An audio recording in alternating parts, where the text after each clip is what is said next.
Gamification, storytelling, c'est l'alliance de la tech et de la narration qui va créer des imaginaires pour valoriser les territoires, mais aussi amener à découvrir des sites méconnus. 3 experts en storytelling et en expérimentation qui utilisent la tech au service des territoires. Ils sont à mes côtés. Je vous présente tout d'abord Jérémy Boulanger, qui est fondateur de Tales and Keys. Bonjour Jérémy. Bonjour.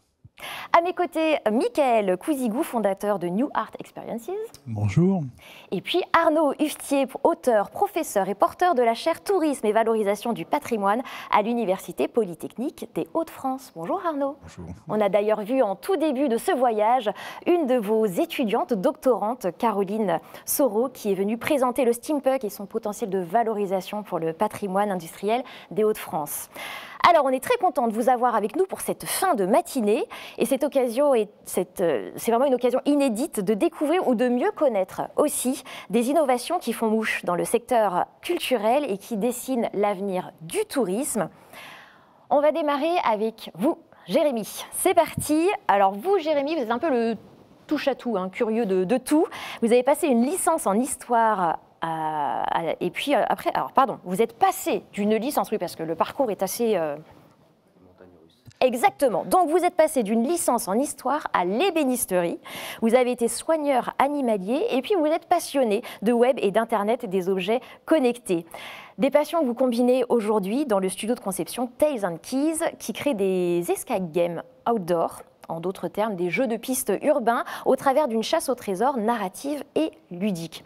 Alors, j'ai fait une petite présentation, je vais vous laisser nous pitcher le concept en quelques secondes. Alors, très simplement, moi je gamifie et je ludifie l'accès aux lieux culturels et de patrimoine dans un territoire. Donc souvent ça peut être une ville, une région ou un musée. Pour ça, je prends les canons des jeux de pistes, des jeux de rôle et des chasses au trésor et aussi de l'enquête policière. Moi, mon immersion, elle se fait par la narration, le storytelling. Et la tech, c'est un support, c'est pas le cœur du jeu, mais c'est vraiment un support qui permet d'aller justement aller plus loin que les lieux qu'on connaît déjà et pour les amener vers les lieux plus méconnus et les histoires qu'on connaît pas forcément dans la ville. Génial, merci Jérémy. Et je signale que c'est un projet accompagné par Louvre-Lens Vallée, l'incubateur de projets professionnels culturels dans le bassin minier. Mickaël, vous êtes fondateur du célèbre Atelier des Lumières à Paris. Vous êtes spécialiste des expériences culturelles immersives. Et en 2022, vous avez créé l'Immersive Art Box, le premier centre d'art numérique itinérant au monde. Ce sont des salles d'expériences immersives itinérantes. Vous allez mieux en parler que moi. Alors effectivement, grâce à mon expérience avec l'Atelier des Lumières où j'étais directeur, pas fondateur, mais directeur, on était toute une équipe évidemment à avoir imaginé aussi ce projet. On a découvert l'appétence du grand public pour ces nouvelles expériences culturelles, immersives, et évidemment la puissance de cet outil numérique au service de la création, de la créativité et accessible au plus grand nombre. Et donc après l'Atelier Lumière, j'ai eu la chance de partir au Canada. J'ai travaillé en tant que producteur d'expériences immersives dans le studio Moment Factory, où j'ai découvert aussi énormément de nouvelles activités en lien avec le numérique. Et en revenant en France, j'avais envie de développer mon propre projet itinérant cette fois-ci autour de l'Immersive Art Box. Et vous avez aussi toute une activité de marketing pour le développement et l'attractivité des territoires. On en parlera également dans cette table ronde. Alors vous, Arnaud, le programme de la chaire Tourisme et valorisation du patrimoine, c'est l'idée de développer, à travers le storytelling, une nouvelle forme de tourisme durable dans les Hauts-de-France, valorisant un patrimoine varié. Pareil, est-ce que vous pouvez nous compléter cette présentation ? Compléter cette présentation, dire déjà que je suis à la base professeur de littérature et spécialisé littérature de l'imaginaire. Ça peut aider quand même pour arriver à des nouvelles formes de tourisme où tout ce qui est storytelling est au cœur. Et tourisme et valorisation du patrimoine, la chaire, il y a quelque chose à dire. Enfin, c'est-à-dire qu'il y a vraiment le couple tourisme et valorisation du patrimoine. Et puis dire aussi que c'est une chaire qui est coportée par une communauté d'agglomération, en l'occurrence la Porte du Hainaut et l'Université Polytechnique. Ce qui implique qu'au niveau de l'université, on peut amener tout ce qui va être multidisciplinaire, mais en travaillant pour une collectivité avec un territoire où il y a un patrimoine riche qui n'est pas suffisamment exploité, utilisé, mis en valeur, raconté, pour développer de nouvelles formes de tourisme et tourisme durable avec implication des habitants surtout. Parfait. On va en savoir plus sur le storytelling. Arnaud, vous avez été Grand Prix de l'imaginaire en 2011 pour votre essai « Genret, l'alchimie du mystère ». Alors, storytelling et création d'imaginaire, en quoi ça permet de créer de la valeur autour de l'identité du territoire ? Tout simplement, la valeur, c'est que le patrimoine, il y a deux manières de l'appréhender. C'est-à-dire que patrimoine qui va être tout de suite visible, où il y a des formes de sidération, parce qu'on se voit les traces du passé, et puis du patrimoine qui est peut-être moins impressionnant à voir, où là, il faut absolument raconter une histoire. C'est raconter une histoire non seulement pour ceux qui veulent s'approprier le lieu, mais aussi ceux qui y vivent ou ceux qui y vivent à proximité ou de manière plus ou moins lointaine. Donc, au niveau de la chaire du tourisme et valorisation du patrimoine, on est parti quand même de plusieurs choses. C'est-à-dire qu'il y avait un patrimoine qui était complètement oublié. C'est-à-dire savoir que le premier texte de langue française a été écrit à Saint-Amand sur la porte du Hainaut et que c'est connu partout dans le monde. Quand j'allais aux États-Unis, tout le monde me parlait de ce texte-là. Ah oui. Que les habitants ne le connaissent pas eux-mêmes. C'est quand même un fait qui est quand même assez important. Donc, c'est aussi se réapproprier ce patrimoine en racontant un peu ce qui est autour. J'ai toujours l'exemple de dire que la porte du Hainaut, c'est là où il y a la trouée d'Arambert. La trouée d'Arambert, d'un point de vue patrimonial, si on est simplement d'un point de vue physique, ça reste que des pavés. Il n'empêche qu'il y a eu toute une histoire qui a été créée autour et qui fait que ce lieu est visité. Pourquoi cette trouée-là et pas une autre? C'est qu'il y a une histoire. Donc on voit très bien que sans histoire autour du patrimoine, il n'y a pas de pérennisation de lieux qui peuvent être des lieux touristiques. Et encore une fois, tourisme durable, c'est vraiment pour les extérieurs, mais aussi avec l'implication des habitants. Et cette histoire, c'est donc une histoire obligatoirement partagée avec les habitants, avec ce qui est l'existant, de retrouver les traces de l'histoire qui peuvent être se projeter dans l'avenir.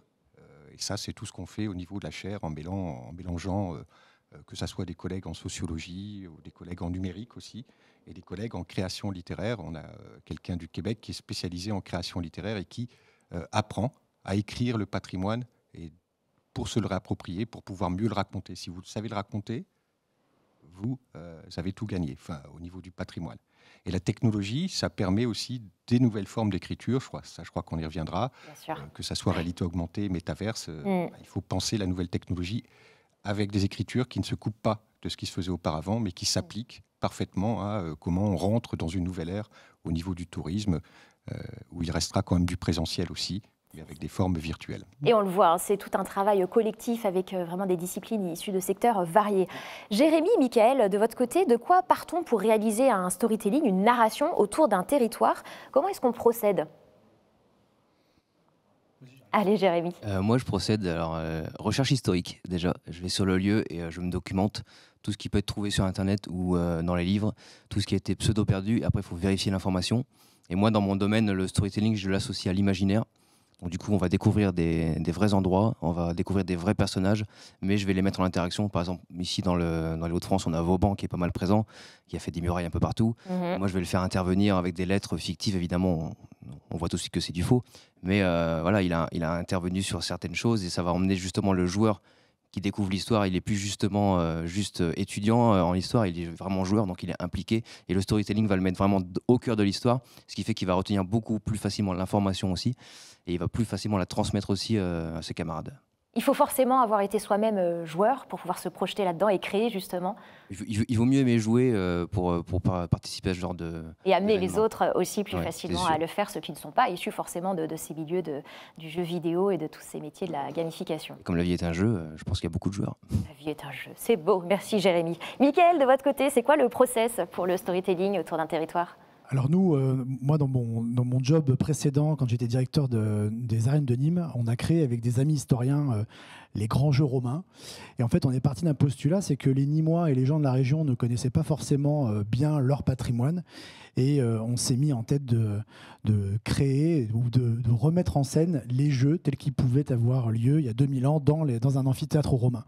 Donc on a voulu s'éloigner vraiment du péplum et de la version, on va dire, plus ou moins romancée de l'histoire, même un peu de celle du Puy du Fou, qui était un très beau spectacle, mais ça reste du spectacle historique, c'est pas de la reconstitution. Donc nous, on a vraiment voulu faire de la reconstitution historique avec des reconstituteurs. Donc on a rassemblé des bénévoles qui venaient de toute l'Europe, qui venaient avec leurs propres costumes, et donc on a créé un spectacle qui s'appuyait vraiment sur une histoire qui est avérée de la venue de l'empereur Adrien à Nîmes, et on a imaginé une journée de jeu offert à la population de Nîmes lors de l'arrivée de l'empereur. Et ça a créé véritable nouveau spectacle. Ça a permis aux Nîmois et aux gens de la région de redécouvrir leur amphithéâtre, de mieux comprendre aussi pourquoi ces grands ensembles de spectacles étaient réalisés à l'époque antique, parce qu'il y avait un vrai business autour de la gladiature à l'époque. Donc tout ça, on l'explique.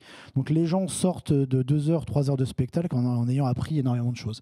Donc c'est parti de là. Moi, vraiment mon goût pour raconter des histoires, et on s'appuie toujours sur des faits, sur la grande histoire en fait. Très bien, et on voit tout l'apport que ça a pour le visiteur, hein, tout ce qu'il en ressort là aussi, au-delà de la mise en valeur du territoire, c'est aussi toute sa culture, toute son ouverture d'esprit, et donc tout ce bénéfice de créer des imaginaires. On va faire un point maintenant sur l'outil technologique au service de ce storytelling.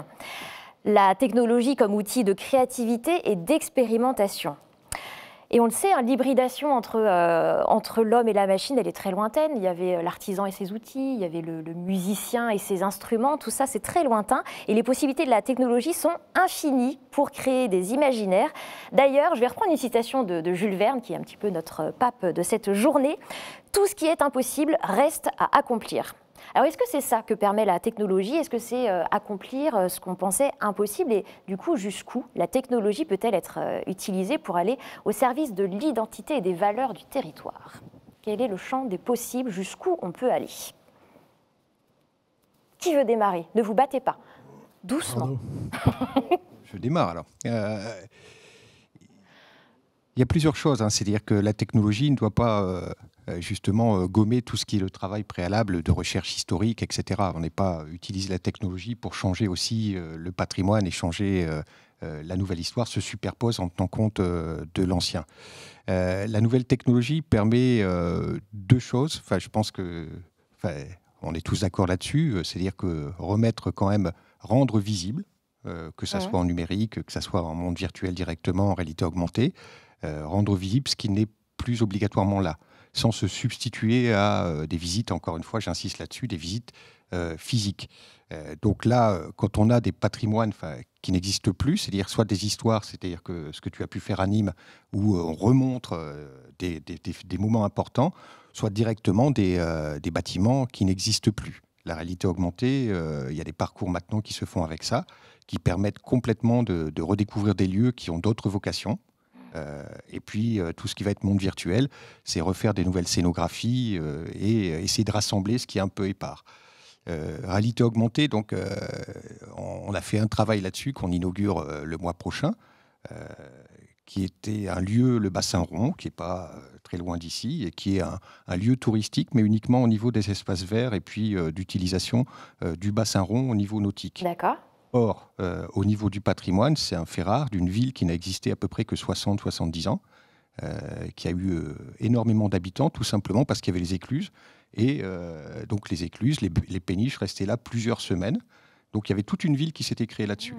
Et quand on en a perdu l'utilité, la ville a disparu, avec quelques bombardements. Et donc on voit très bien que dans la mémoire des habitants, il y avait toujours ce fantôme d'une ville qui était là, qui n'existait plus, mais qu'on connaissait. Et donc tout le travail qu'on a fait, c'est récolter justement ces informations en travaillant avec les habitants qui, eux, avaient la mémoire. Et la réalité augmentée permet justement de dire on ne coupe pas la vocation actuelle du lieu, qui est un lieu de sport nautique, mais on montre que ce lieu est aussi un lieu patrimonial.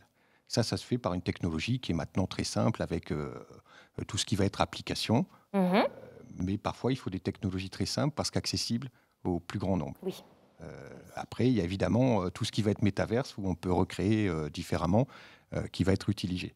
Mais je pense que c'est ça, c'est voir aussi la technologie.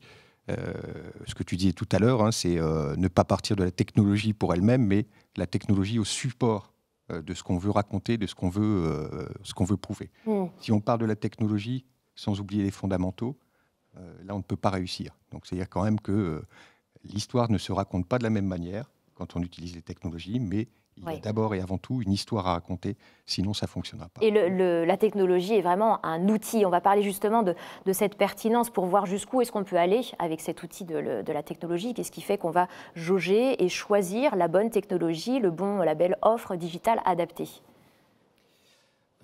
Ça dépend ce qu'on veut faire ressentir aussi, pour moi, aux joueurs par exemple, parce que la technologie, nous, on parle un peu de l'histoire, donc il y a ce qu'on connaît, ce qu'on découvre, et la technologie, elle peut permettre d'éveiller les autres sens aussi à ce qu'on découvre. Par exemple, on voit pas mal de startups dans les musées, où on peut aussi mettre, face à une œuvre d'art, on peut faire des effets sonores, on peut rajouter des effets visuels, on peut rajouter de l'odorat, etc. Donc on est encore plus impliqué dans l'œuvre, et comme je dis, au plus on est impliqué, au plus on est joueur, au plus on est acteur de ce qu'on découvre, au plus on retient et au plus on a envie de faire découvrir. Et la tech, elle permet de faire ça, c'est vraiment comme un support, vraiment de partir très loin dans la découverte. Et moi, comme tu disais, le casque réalité virtuelle et tout, c'est vraiment phénoménal comme truc. Mais comme moi je suis dans la rue, par exemple, je me vois mal me balader avec mon gros casque dans la rue pour faire découvrir pas mal de choses. Ce qui est bien comme application, c'est par exemple au niveau historique, c'est reconstituer des bâtiments qui ont été détruits, genre des temples romains ou autres. On peut les revisualiser un peu comme ils étaient avant, grâce à des travaux d'architecture qui sont assez fous et couplés avec des historiens. Donc ça, c'est une belle application qu'on peut faire. Et ça permet aussi d'amener les gens justement dans des lieux qu'ils ne connaissent pas forcément. Juste la géolocalisation sur les applications mobiles, ça c'est déjà, maintenant c'est tout bête, c'est partout, mais c'est un truc assez fou. Ce sont en fait de formidables outils aussi qui permettent de démocratiser d'une certaine manière aussi l'accès au patrimoine ou à la compréhension du patrimoine ou à la compréhension de l'histoire. Nous, on l'a vu avec l'Atelier des Lumières, quand on a commencé avec une exposition sur Klimt, une expérience sur Klimt. Évidemment, ce que fait l'Atelier des Lumières ne remplacera jamais la véritable émotion que l'on a devant le baiser de Klimt au musée du Belvédère. Sauf qu'on est très peu nombreux à avoir l'opportunité d'aller voir le vrai tableau. Et en fait, ce que l'on permet aussi avec le digital, c'est de créer une nouvelle émotion, parce qu'il y a de l'image, il y a du son, tout est construit un peu comme un film, et vous êtes immergé dans une image, donc vous êtes immergé aussi par vos émotions. C'est une expérience différente de celle d'un musée, et ça permet aussi à un public qui ne pousse pas forcément facilement la porte d'un musée d'aller voir quelque chose autour de la peinture ou d'autres thèmes, et de découvrir parfois des courants artistiques qu'ils n'auraient jamais pu découvrir de cette manière-là. Donc en fait, c'est vraiment cette démocratisation qu'offre le digital aujourd'hui, qui est assez intéressante. Et qui ouvre à un public beaucoup plus large, hein, qu'on ait n'importe quel âge. C'est vrai que ce sont des expériences qui fonctionnent avec les sens, avec les émotions. Ce sont aussi des expériences qui sont de l'ordre de l'émerveillement. Il y a quand même beaucoup d'émerveillement aussi qui est ajouté par cette technologie. Oui, puis on peut aussi aujourd'hui, alors il faut imaginer que cette technologie-là évolue quasiment de semaine en semaine. Alors je vous passe les détails sur l'intelligence artificielle aujourd'hui, qui va nous permettre, aux grandes dames de certains créatifs qui nous disent mais nous, du coup, on va pouvoir bosser bientôt parce qu'on va pouvoir créer des films en intelligence artificielle, on va pouvoir faire renaître des acteurs comme John Wayne. C'est pour ça aussi que la question c'était jusqu'où on peut aller, mais jusqu'où on doit aller. On peut aller très loin. C'est oui. pas en fait, c'est nous qui sommes les propres décideurs de ce que l'on veut montrer. Et en fait, il faut que l'humain reste évidemment au centre de toutes ces préoccupations. Le digital, le numérique étant un outil, c'est juste un outil qui permet de faire accéder un grand nombre de gens à de nouvelles données, ou des données culturelles ou patrimoniales, mais il faut que ça reste un outil. Ce qui est intéressant aussi, c'est l'interactivité. C'est-à-dire qu'aujourd'hui, le visiteur peut aussi être acteur de sa propre visite. Ça, je pense que c'est quelque chose de très important en termes d'expérience aujourd'hui. Tout le monde veut être acteur et faire quelque chose, même pendant ses vacances. Le tourisme passif, je pense que c'est un tourisme qui aujourd'hui est un peu complètement dépassé. Les gens veulent donner du sens à leur loisir.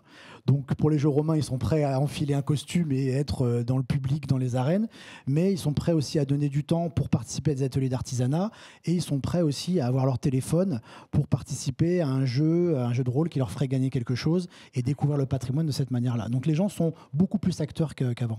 Et ça fait totalement écho avec la précédente table ronde où on parlait avec Fanny, en fait, des nouvelles offres de son office de tourisme, où en fait le changement de comportement des visiteurs, c'est justement de vouloir être acteur, de ne plus vouloir être passif. Et donc on a de moins en moins d'attrait pour les visites de groupe à telle heure, tous ensemble. On veut personnaliser sa visite, on veut veut être davantage acteur plutôt que de suivre un groupe. Donc c'est vraiment des échos qui sont très parlants sur ces changements de comportement des visiteurs aussi.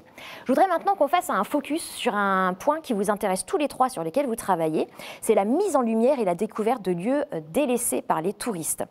Tous les trois, vous vous intéressez au développement de l'attractivité de ces territoires délaissés, les à-côté, comme on dit, pour démocratiser l'accès à la culture et aux expériences immersives en dehors des grandes villes et des sites célèbres. Alors, je voudrais savoir déjà comment la technologie peut aider concrètement à faire venir les visiteurs sur ces sites peu attractifs ou éloignés des autres centres d'intérêt. Parce qu'en général, les visiteurs, ils n'ont tout simplement pas prévu et pas envie d'y aller. Jérémy et Arnaud, peut-être sur cette question. Bon, je vais commencer, hein, si on reprend l'ordre.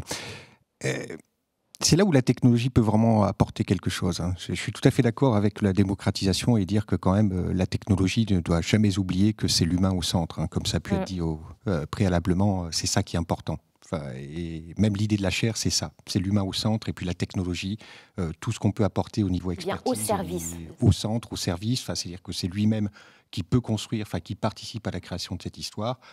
Et c'est lui-même qui, à un moment, peut être utilisateur et avoir une expérience juste à côté.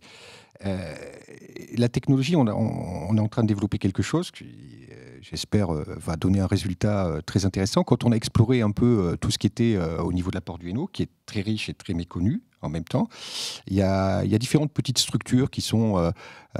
ça peut aller d'un musée de la typographie qui est ouvert 2 heures par semaine parce que tenu par des amateurs, des retraités ou des musées de la vie autour de la mine, enfin différents musées qui ont une scénographie, on va dire, qui est complètement dépassée.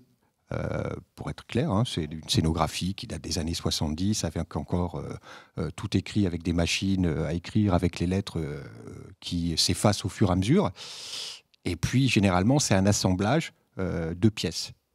C'est rapporté. Et chaque pièce a une histoire. Donc, c'est-à-dire que pour celui qui a créé le lieu, chaque pièce a une histoire parce qu'elle est reliée. Chaque pièce a une histoire, mais n'en crée pas une autre avec celles qui sont à côté. Oui. C'est ça, en fait. On n'a pas ce lien qui nous embarque. Qui est pour le coup strictement local. C'est-à-dire que ça a été légué par telle personne qui faisait tel trajet, etc. Et ce sont tous des lieux qui ont donc un passé, une richesse, qui n'est pas obligatoirement sériée, puisqu'on a intervention de tout ce qui va être lien affectif, avec en même temps lien historique. Et là, on est en train de mettre toutes ces petites structures au niveau d'un métaverse qui serait sur l'ensemble du territoire. Et là, on a quelque chose qui est très intéressant à plusieurs niveaux. C'est-à-dire que le métaverse permet une nouvelle scénographie. C'est-à-dire au lieu d'avoir un lieu qui est étouffant, parce que vous avez 3 pièces avec des morceaux partout, avec chaque fois des histoires, et puis on ne comprend pas, on travaille avec les habitants la nouvelle scénographie. C'est-à-dire que vous avez un espace qui est illimité, vous recréez l'histoire. Et on travaille avec eux pour qu'ils recréent l'histoire. Donc ça, c'est des lieux délaissés et qui ne peuvent pas actuellement être utilisés. Ils ont tous la visite, hein, je vais être très clair, ils ont tous la visite de sociétés qui vont leur dire on va numériser vos objets, ça va coûter autant. Mais ils vont faire quoi? Rien, parce qu'ils n'auront pas l'histoire à raconter derrière. Donc ils vont finalement dépenser de l'argent pour strictement rien. Donc nous, on leur apporte non seulement la technologie, mais on leur apporte une manière de valoriser. C'est-à-dire qu'ils deviennent, et on les forme aussi, pour qu'ils soient médiateurs dans le métaverse.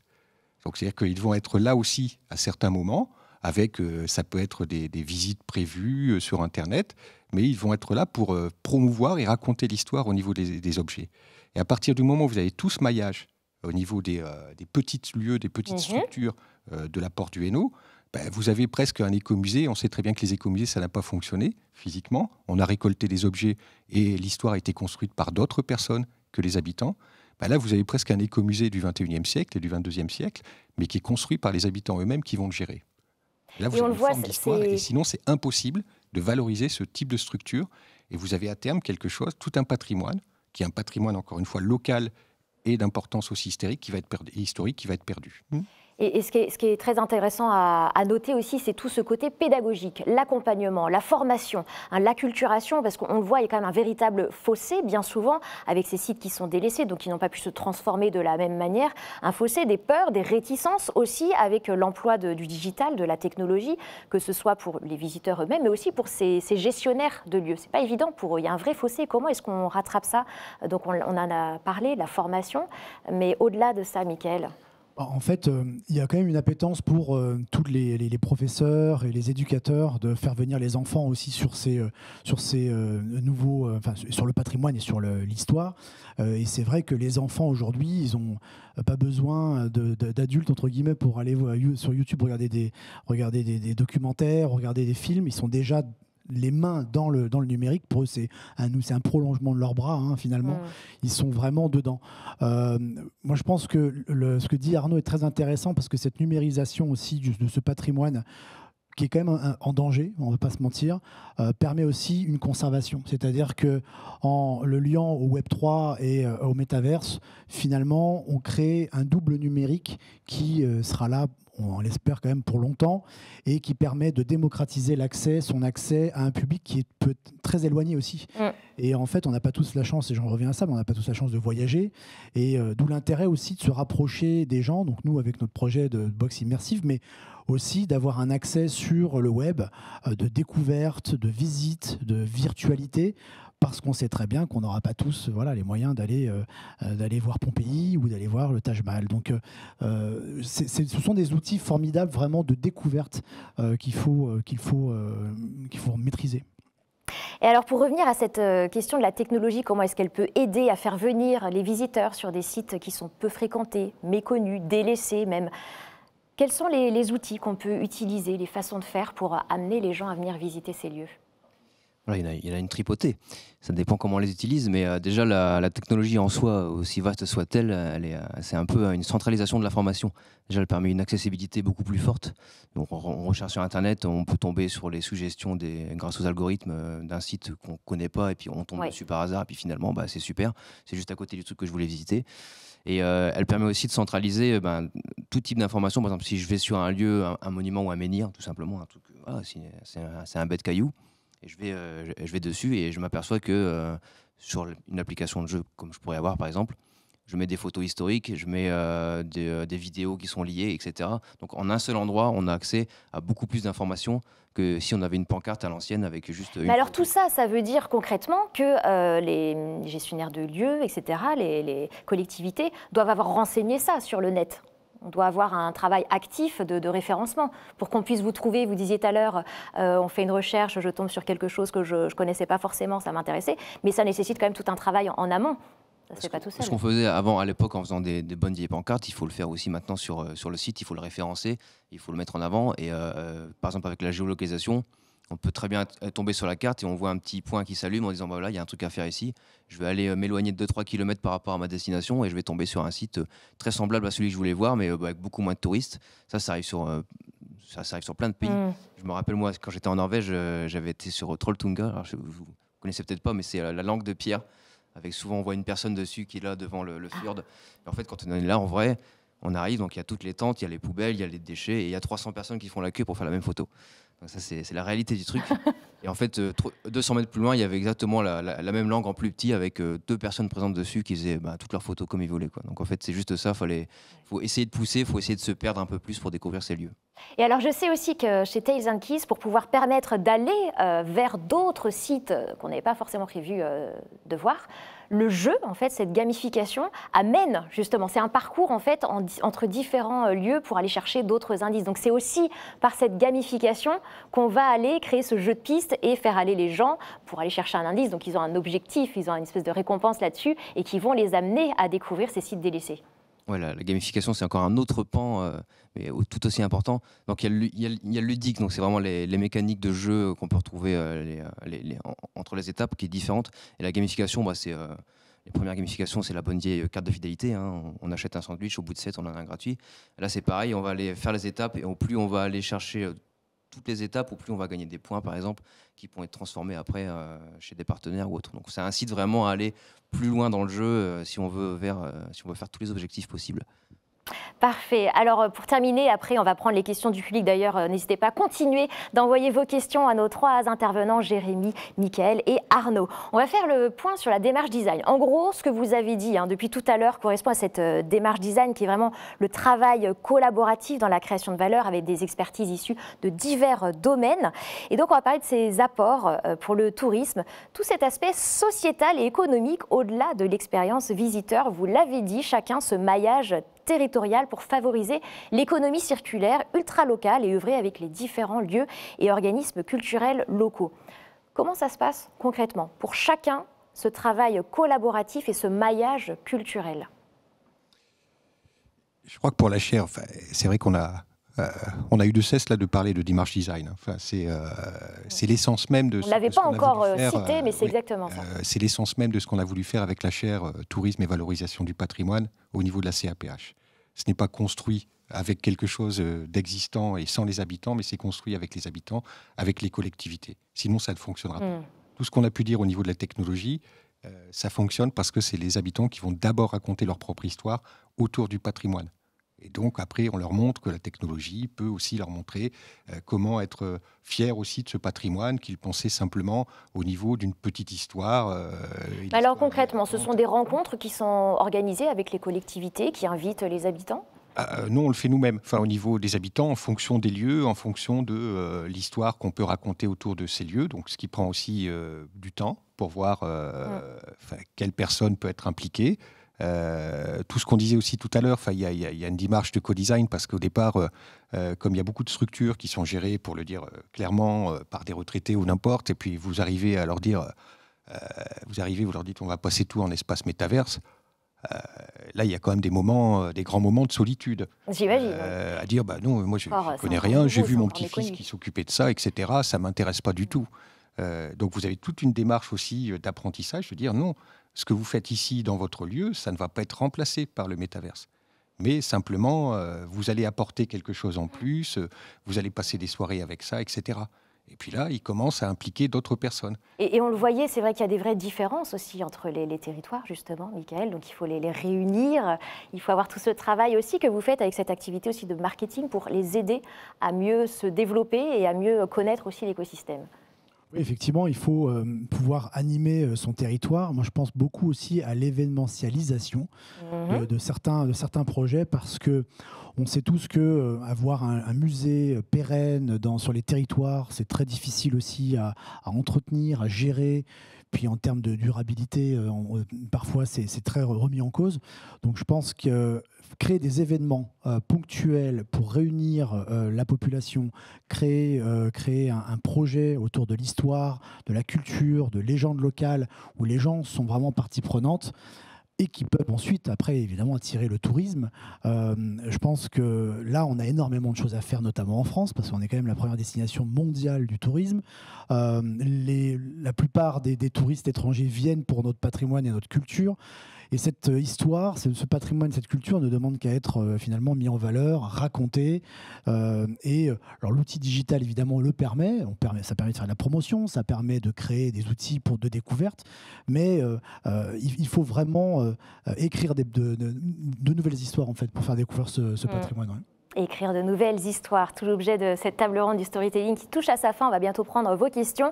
Jérémy, pour terminer, vous, avec la gamification, avec l'escape game que vous créez, vous venez mettre en relation différents territoires. Donc concrètement, qu'est-ce que ça leur apporte à eux, les territoires, de faire partie de toute cette gamification ? Alors, il y a plusieurs possibilités. En fait, dans le côté maillage, le jeu peut relier par exemple plusieurs sites qui n'ont a priori rien à voir, donc 2-3 musées différents. En fait, il y a le jeu qui va passer d'une œuvre à une autre en les connectant et inciter justement les gens à découvrir ces structures. Ça peut être un musée ou n'importe quoi, ça peut être une galerie d'art ou qu'importe. Et la gamification, elle va justement apporter le fait que on gagne des choses et cette valeur, les redistribuer dans une monnaie factice, par exemple, qu'on peut retourner sous forme de réduction ou de gains auprès des partenaires locaux qui peuvent être plus économiques. Donc ça peut être par exemple un store ou un café ou une boutique d'un musée. On est vraiment sur cette économie circulaire. C'est infini, ouais, c'est ça, c'est circulaire. Ce maillage territorial. Merci beaucoup à tous les trois. Alors on va maintenant découvrir les questions qui vous ont été envoyées par les participants qui nous suivent à distance. Et oui, aujourd'hui, avec ce mouvement national, vous êtes restés chez vous ou au bureau, mais nous, on essaie de vous faire voyager le plus possible. Et alors, on a une première question que vous nous avez envoyée. Elle s'adresse à Arnaud. La tech peut-elle être une nouvelle inspiration pour l'écriture de récits ? La tech en tant qu'inspiration. La tech en tant qu'inspiration. Là, on revient un peu sur le steampunk et la science-fiction. ça c'est mon côté plus professeur de littérature, je peux en parler plus longtemps, mais plus longuement. Mais oui. Je pense que j'essaie de répondre plutôt sur le point pratico-pratique et au niveau des activités. C'est-à-dire que la tech peut permettre d'avoir des nouvelles histoires à raconter. Je parle pas des expériences qu'on a eues aussi avec les habitants. C'est-à-dire que tous les discours qu'ils avaient, qui étaient des discours pratiques, telle machine, etc., fonctionnent comme ça. Quand on fait changer de média, vous racontez plus la même histoire, vous la racontez plus de la même manière. Donc évidemment, c'est lié à la tech. Et après, pour eux, j'ai vu des habitants qui se racontaient des histoires eux-mêmes au niveau de la tech, quoi. Enfin, c'est-à-dire que comment ils percevaient la tech, comment ils la percevaient différemment, comment ils avaient peur aussi de l'intelligence artificielle. Et c'est ça aussi qui m'intéresse, c'est pas uniquement les grands récits de science-fiction, mais c'est de voir les représentations que l'on peut avoir. Oui, parce qu'il y a un côté toujours fascinant avec la technologie. Il y a un côté fascinant et de peur aussi. Hein. Quand on parlait des lieux à visiter, tout ce qui va être algorithme de recommandation, moi, c'est pas obligatoirement quelque chose que j'apprécie particulièrement. C'est-à-dire comment la tech, à un moment, peut vous... décider à votre place ce que vous voulez voir.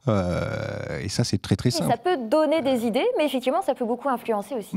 Et donc, la tech peut aussi créer des histoires de ce côté-là, de ce côté peut-être plus négatif, et savoir comment elle vous entraîne à des choses qui sont... on parlait de l'intelligence artificielle, on parlait des créations directes sans intervention de l'humain.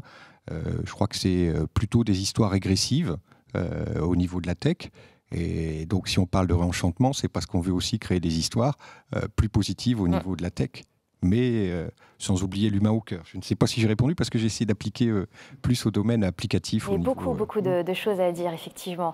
Alors, on a une deuxième question. On nous demande, est-ce que vous avez des exemples de technologies qui ont permis de diffuser les valeurs et l'identité du territoire? Exemple concret de technologie. Mickaël ? Alors c'est plutôt un ensemble de technologies, mais je pense plutôt au parcours Lumina de Moment Factory, qui en fait c'est un projet qui est né au Québec. L'idée étant de pouvoir créer des activations numériques, des parcours dans des lieux naturels ou dans des lieux de patrimoine. L'idée, c'est de sublimer aussi la nature et de découvrir la nature de nuit, donc avec des technologies bien particulières d'éclairage, de LED, de son. Et à chaque fois, on s'appuyait sur des histoires locales, des légendes locales, et notamment le dernier projet en date à Québec, sur le territoire des Hurons-Wendat. Donc là, toute l'inspiration a été faite autour de l'histoire, de la culture, des légendes amérindiennes. Et l'idée était de ne pas faire évidemment d'appropriation culturelle, mais c'était surtout de mettre en valeur cette histoire. Donc tout le projet a été coécrit avec la communauté Huron-Wendat. Donc c'est eux qui sont les co-scénaristes du projet. Donc ça, c'est vraiment un bel exemple. Ils se sont appropriés cette technologie-là pour pouvoir en faire un parcours de découverte de leur propre territoire de nuit, quoi. Très bien, donc on retient si vous voulez découvrir le projet Lumina au Québec. On passe à la prochaine question. Après les jeux vidéo et avant des métaverses vraiment exploitables, les jumeaux digitaux peuvent représenter un lieu physique avec de l'information et de l'interaction. Existe-t-il aujourd'hui des projets de jumeaux digitaux de lieux connus à vocation touristique ? On est sur une question assez pointue, là, quelqu'un qui maîtrise bien la technologie avec ses jumeaux numériques, les jumeaux digitaux. Alors... qui s'y colle? Est-ce qu'on a aujourd'hui des projets de jumeaux digitaux de lieux connus à vocation touristique? On est vraiment dans cette création d'une version virtuelle. Oui. Je crois que tous les lieux touristiques connus, ou en tout cas préhensibles au niveau simplement même d'une cartographie mondiale, ont déjà leurs jumeaux numériques. Ne serait-ce que par les jeux. Tout ce qui a été Paris, Notre-Dame, ça a été fait par les jeux. Donc les jumeaux numériques sont déjà là. Alors après, c'est une autre forme de tourisme, c'est une forme de tourisme par les jeux. C'est-à-dire que vous connaissez déjà Notre-Dame avant même de l'avoir vue par les jeux. Donc je pense que tout ça, ça existe déjà, les jumeaux numériques. Oui, on n'est pas seulement dans la visite virtuelle, on est vraiment sur cette expérience aussi virtuelle de lieux connus à vocation touristique qui ont déjà cette... En fait, il y a déjà beaucoup de travail qui a été fait, notamment pour la conservation de patrimoine, donc des numérisations qui ont été faites, donc des maillages de points, des scans 3D de monuments. C'est plutôt à vocation généralement architecturale ou de conservation pour un chantier, mais généralement ces modèles 3D existent, ont été déjà bien modélisés par de nombreuses entreprises françaises notamment, et aujourd'hui grâce à des logiciels comme Unreal, donc avec vraiment là c'est un moteur de jeu vidéo, grâce à la 3D, au photoréalisme, on peut vraiment proposer aujourd'hui des visites de monuments, on peut changer les époques, on pourrait imaginer visiter Versailles à différentes époques. L'interaction dont pose la question. Exactement, donc aujourd'hui c'est vraiment, c'est déjà bien exploité, hein, il me semble. C'est bien exploité, puis on revient aussi au niveau de l'interactivité, hein. C'est-à-dire que je pense que tout, au niveau photogrammétrie, tout a été fait au niveau des grands monuments. Mais qu'est-ce que c'est qu'une visite qui est simplement une visite passive? Si vous avez une représentation, un jumeau numérique où il n'y a pas d'histoire autour. Sans interactivité, vous y allez une fois, et même au niveau du métaverse, hein, quand il n'y a pas d'interactivité au niveau du métaverse, c'est très bien ce que vous pouvez faire, vous allez sur Mars, etc., vous y allez une fois. Parce que c'est tout, c'est très impressionnant.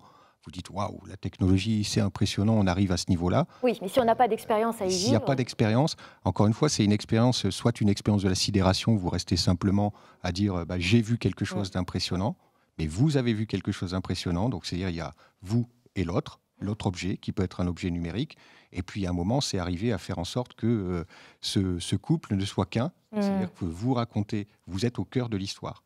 Et c'est ça qui doit changer, hein. Il y a quand même deux exemples qui sont quand même assez importants, en plus français.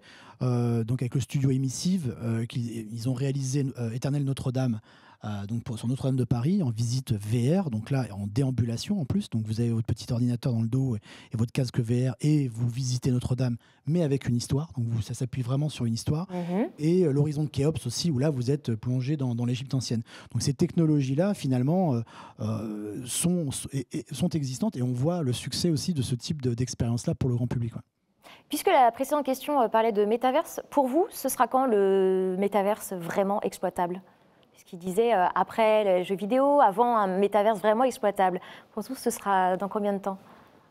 Quand ça tiendra dans la poche, sur le téléphone, je pense, mais personnellement, je suis assez dubitatif, on va dire, pour le moment. Parce que pour que ce soit vraiment un succès, il faut que Madame Michu puisse aller facilement dessus. Aujourd'hui, c'est quand même une tannée d'aller sur un métaverse. Il faut connecter son wallet, c'est lié aux crypto. Enfin, voilà. Donc, je pense que je suis une parfaite Madame Michu, donc le jour où je saurai... Pour les marques, ça marche très bien, je pense, pour le branding, choses comme ça. Après, voilà, c'est en cours, il y a un mouvement, c'est lié au développement du Web3, mais il va falloir un peu de temps, je pense. Ça marche. Alors, prochaine et dernière question qu'on va prendre avant de faire la pause dans notre voyage. Jérémy, je pense que cette question va plutôt s'adresser à vous. Jusqu'où vont les limites des technologies immersives pour la mise en récit? Pensez-vous qu'il est possible de gamifier toutes les typologies touristiques? Le tourisme mémoriel, par exemple, le dark tourisme? Tout est possible. Après, ça, comme on disait bien avant, la limite, ça doit être l'humain. Donc il faut limiter ce qu'on veut montrer aussi. Par exemple, on pourrait très bien, il y a un film d'anticipation avec un acteur très connu, où on met une paire de lunettes et ça superpose la réalité avec un jeu vidéo où on voit toutes les bannières de pub, etc. On va sûrement y venir là-dessus avec les Google Lens et tout. Mais on pourrait très bien se dire, voilà, on va sur les pages du débarquement, on met les lunettes et on revit le débarquement. Ce serait formidable à vivre, mais ce serait aussi très traumatisant pour beaucoup de gens. Donc la limite, elle est là. Est-ce qu'on va aller jusqu'au traumatisme pour justement se remémorer tout ça, ou est-ce qu'on met une limite et de se dire, on évoque subtilement les choses? Le dark tourisme, c'est pareil, il peut y avoir des trucs un peu glauques. Est-ce qu'on peut avoir des exemples de dark tourisme? Très simplement, genre les catacombes de Paris, ça peut être considéré dark tourisme. Il y en a qui peuvent être très affectés de voir beaucoup de crânes dans un lieu confiné et sous terre. Oui, c'est toujours ça, en fait, l'humain au centre, c'est-à-dire d'être vraiment très vigilant à ce qu'a décidé d'aller voir, découvrir en tout cas le visiteur, de ne pas créer cette surprise, d'être vraiment, d'avoir beaucoup de précautions et d'avoir bien identifié ce qu'il souhaite vivre comme expérience. Il faudrait limite un petit label genre Peggy 12, Peggy 18, Peggy 17 sur le tourisme. Après, est-ce que c'est accessible à tout le monde? Est-ce que c'est accessible à un certain âge? Est-ce que les plus jeunes peuvent aller voir ça ou pas? Et là, faudrait limiter comme ça. Très bien. C'est la fin de cette dernière table ronde de notre matinée, de ce grand voyage au centre de la tech. Merci beaucoup Arnaud Uftier, Michael Couzigou et puis Jérémy Boulanger. Merci pour cet échange autour de la tech pour créer des imaginaires au service des valeurs et de l'identité des territoires.